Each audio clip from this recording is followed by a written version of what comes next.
Hi friends, Mrs. McBride here.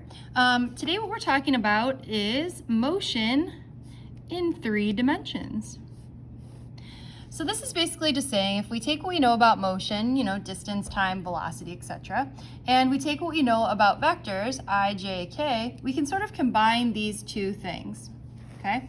So let's say, for example, I just want to go through a couple problems today. So let's say, for example, we have this problem. An object moves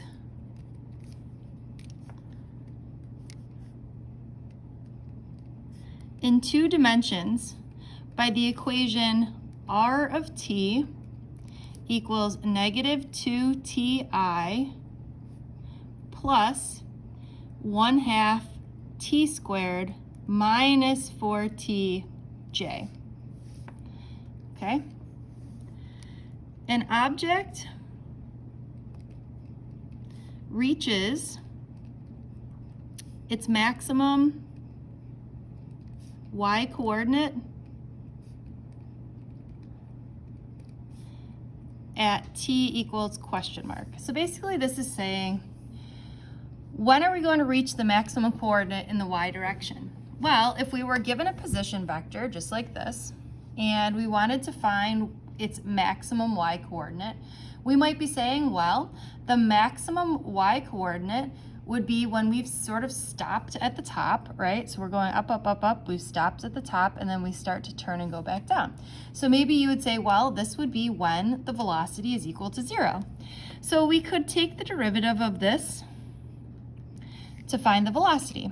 Okay, so we would take the derivative of this, negative 2ti. Okay, well, the derivative becomes negative 2i. And the derivative over here would become, as I bring this down and lower the power by 2, I would get t minus 4j.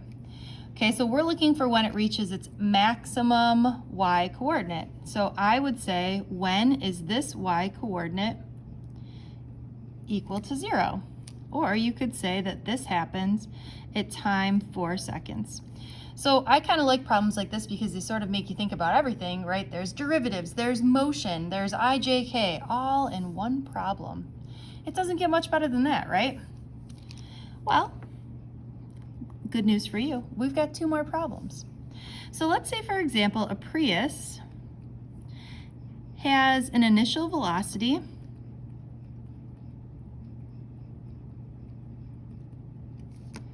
of 6.3i minus 8.42j meters per second. 3 seconds later,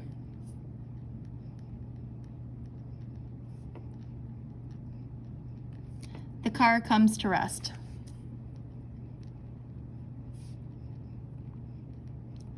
Okay, so maybe your question is, what is the car's acceleration?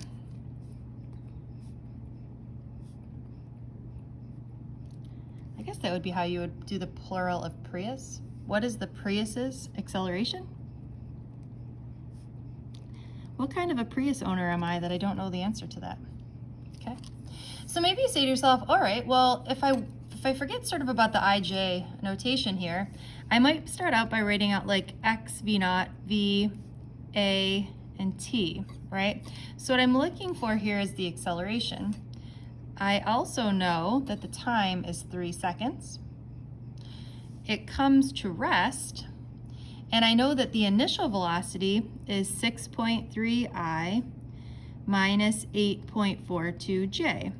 Okay, well, this sort of looks like something that I've seen before, right? So I'd pick the equation without x, or lucky for us, we could use the equation v equals v naught plus at, right? So I would get like 0 equals 6.3i minus 8.42j plus a times 3.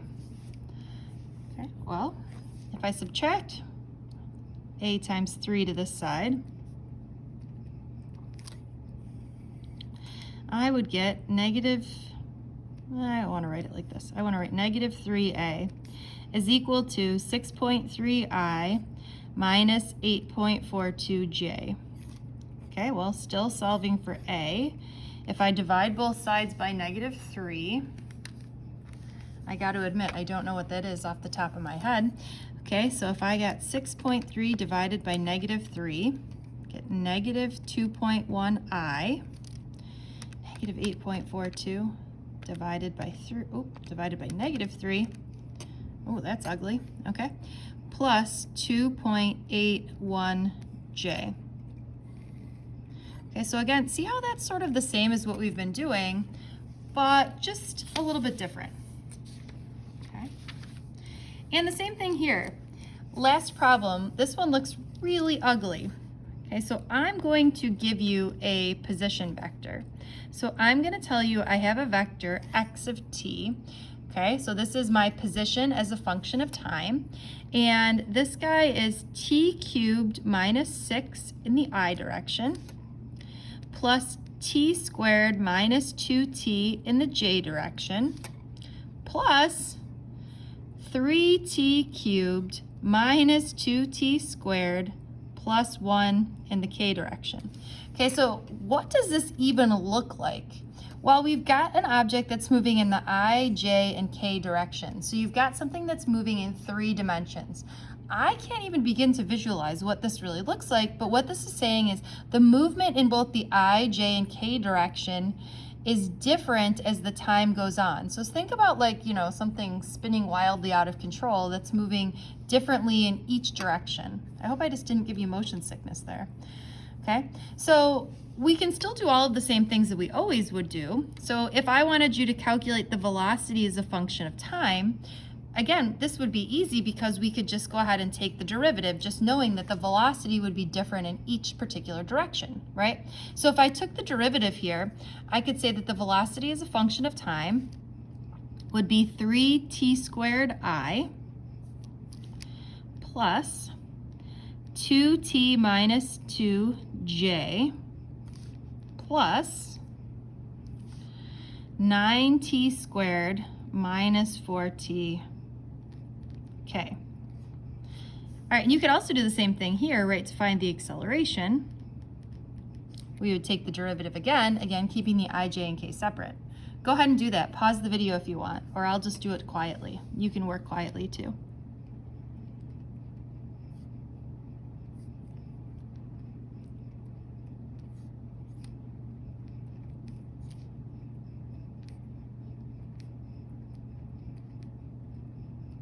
Did you get the same thing?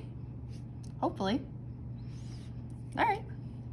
And last but not least, right, you might say, well, when is this object stopped?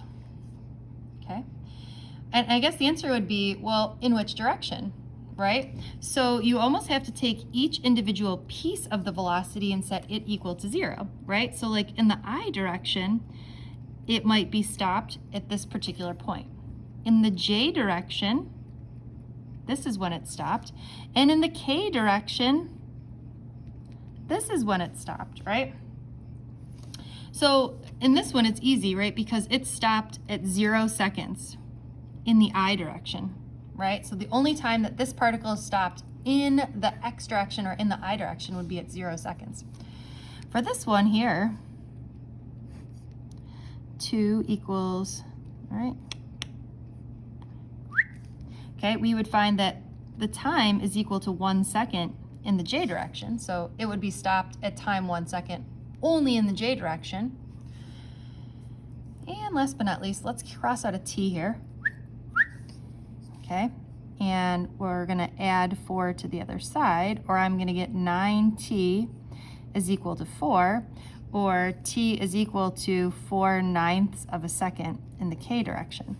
Okay, so when is this particle stopped? This sort of becomes a little bit more interesting, right? Because I would say, well, it stopped at 0 seconds in the x direction, it stopped at 1 second in the y direction, and it stopped at 4/9 of a second in the k direction, or the into and out of the page, or toward and away from you. All right, hope that made sense about some motion in 3 dimensions, basically saying everything that we've done before can be made even more fun by adding I, j, and k. Bye, friends.